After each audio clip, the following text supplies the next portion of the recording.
Wono Coroko itu kan artinya bisa dijawakan gitu kan. Oh, itu berarti bukan punya arti Jawa sendiri. Nah, artinya kalau nggak salah ada sepasang orang atau apa gitu, saya lupa tuh. Pokoknya intinya sepasang orang saling berkelahi, kedua-duanya akhirnya meninggal.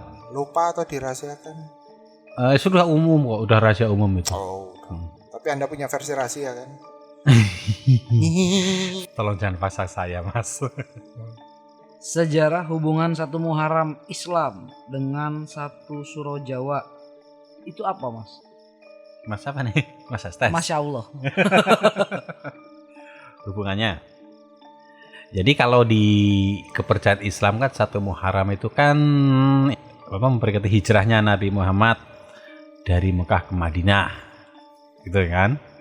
Nah itu tercipta diabadikan gitu. Kalau nggak salah sama Utsman bin Affan deh kalau nggak salah. Karena itu peristiwa penting, peristiwa besar gitu. Akhirnya dijadikan awal kalender Hijriah itu dipakai. Nah, momen penting seperti itu ya Sultan Agung juga mengadaptasikan ke kebudayaan Jawa gitu. Oke, Jawa sama Islam disatukan, diciptakan penanggalan baru gitu. Nah, pada masa itu ada cara khusus nggak? Walau waktu itu cuman semacam hari raya biasa saja sebetulnya. Oh, bukan ada acara kegiatan monumental gitu, seremonial gitu nggak ada? Enggak, itu cuman kayak semacam festival biasa aja. Itu cuman ngikutin itu. Okay. Tapi memang ada sih acaranya. Ada pantangan atau larangan pada saat hubungan satu Muharram Islam dengan satu Suro Jawa itu? Kalau di secara agama sih ya itu sih sebetulnya justru kalau satu Muharram itu sebetulnya malah penuh berkah, sebetulnya nggak ada pantangan kalau di agama Islam. Nah, tapi kok kenapa bisa jadi angker gitu? Itu kan orang Jawa kan yang membuat seperti itu. Oh, berarti sebenarnya hanya berlaku untuk orang Jawa. Kalau orang dari pulau lain sebenarnya ya nggak ada masalah. Nggak ada masalah. Pada adatnya orang Islam gitu kan ya.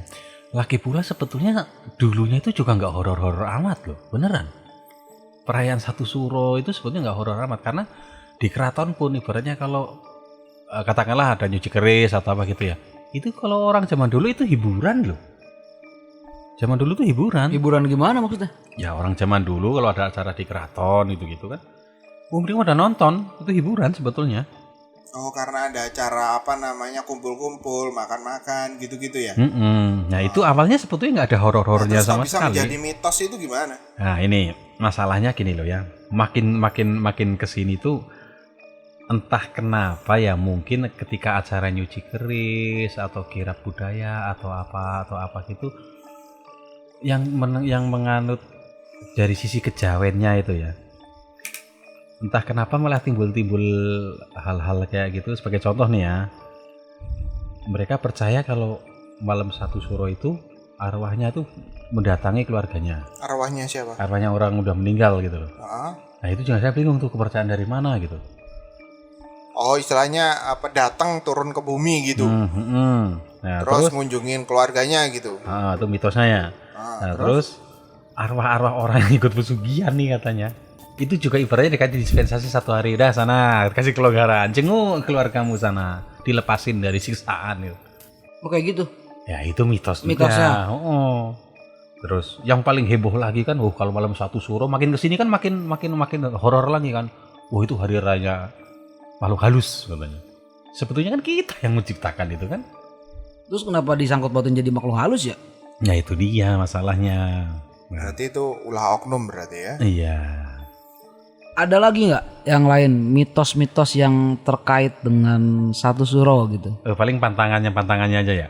Pernah dengar nggak boleh menikahkan orang gitu ya. Maksudnya nggak boleh ada acara pernikahan di satu suro gitu, pernah dengar? Net? Enggak tahu saya. Beneran? Enggak tahu saya. Nggak pernah dengar? Enggak tahu.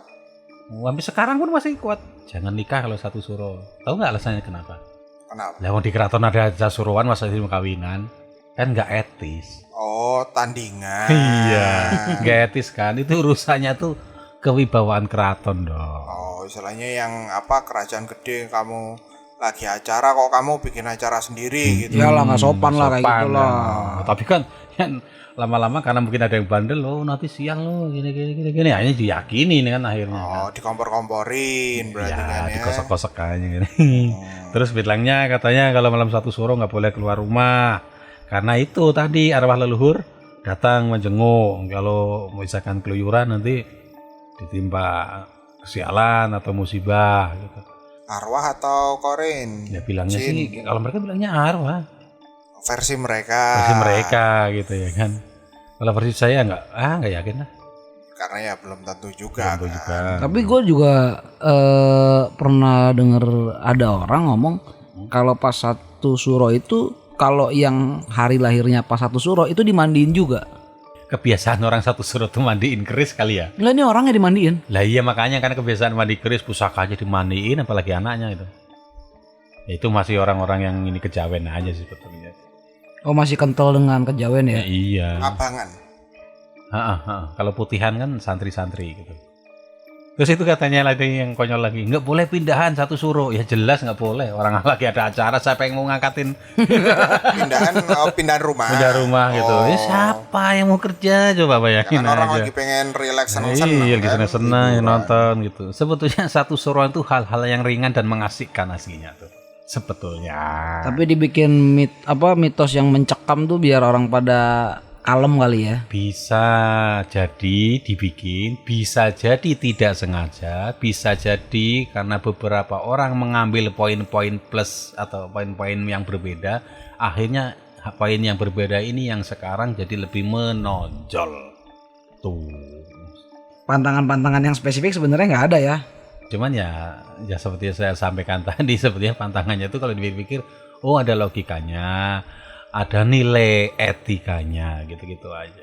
Tidak Sebenarnya apa namanya mitos, tapi sebenarnya ya lebih untuk menghormati Lebih. acara seremonial. Tuh kan.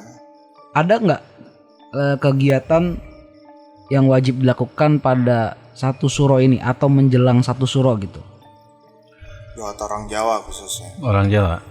Ya kalau umat Muslim sih saya sarankan lebih banyak ibadah karena ini bulan berkah ya. Ya kalau umat muslim kan biasanya pawai obor tuh ya kan. Ya, Nah. itu pawai obor itu kan tujuannya mengingatkan tuh itu, mengingatkan ayo jangan lupa habis ini kita lebih banyak ibadah itu. Itu bukan hura-hura loh. Pawai obor itu mengingatkan orang yang melihat, mengingatkan orang yang dilewati. Tujuannya itu. Ya tapi itu kebetulannya di kampung. Coba anak orang kaya lo suruh malam satu suro, lo keluar semua itu. Cedung. Bawa tongkat baseball malah. Iya. Tapi kan ada juga yang orang-orang keraton sampai muter-muter muteri benteng, itu acara apa itu? Itu salah Muteri satu benteng, terus diem gitu. Mupeng benteng sama tapa bisu itu. Itu Yang dua dia ritual. berdoa gitu dia. Itu dua ritual yang dijadiin satu. Ada itu ibaratnya berbagai macam ritual di malam satu suro dari keraton. Ada banyak sih ritual dari keraton gitu. Dan ingat sebetulnya ritual itu tujuannya itu memperkenalkan budaya keraton kepada masyarakat dan juga sebagai hiburan. Banyak sih tujuannya. Sebetulnya positif loh tujuannya sebetulnya. Jadi kenapa hanya suro itu kesannya jadi mistis? Ya kembali ke orangnya. Jadi berarti intinya di satu sore ya sebenarnya lebih banyak mendekatkan diri ke Tuhan gitu lah ya, untuk introspeksi diri dan sebagainya kan. Pokoknya satu suro itu aslinya mengasihkan, aslinya beneran. Oke, kalau begitu Sobat Somistis jangan lupa follow IG kita. Yang mau tanya-tanya boleh. Nanti kita jawab sesuai dengan kemampuan, kegilaan, serta suka-sukanya kita. Segala sesuatu yang kita bahas pasti salah, karena yang benar cuma punya Tuhan. Yang sakti jangan santet kami. Wassalamualaikum warahmatullahi wabarakatuh. Bye-bye.